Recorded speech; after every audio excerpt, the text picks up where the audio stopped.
नवरात्रीमध्ये कडाकणीचा नैवेद्य देवीला दाखवतात.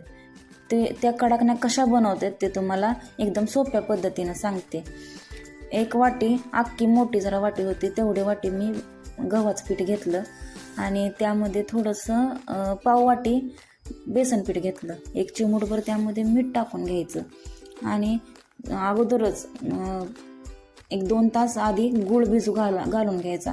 पाण्यात चांगला ते विरघळला जातो आणि ते गुळाचं पाणी ह्या सगळ्या मिक्स केलेल्या पिठामध्ये ओतून घ्यायचं आणि आपण कणिक मळतो ना तसं ही कणिक मळून घ्यायची. एकदम मऊ लुसलुशीत मळून घ्यायची आणि त्याचं छोटं छोटं गोळं बनवायचं. ती गोळं असं एकदम पातळ असं लाटायचं. लाटल्यानंतर त्याच्या कडा सगळ्या अशा चिमटून घ्यायच्या आणि कमी तेलातच ते पुरे केलेल्या सोडून द्यायच्या. चांगली एक साईड भाजली का पुन्हा पलटी करायची.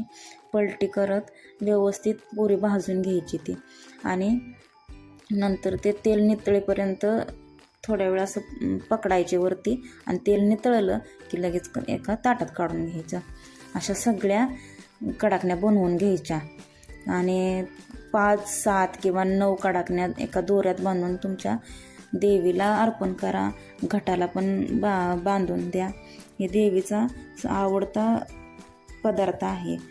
बघा किती सुंदर झाले. लहान मुलं तर खूप आवडीनं खातात आणि हे पौष्टिक पण असतं.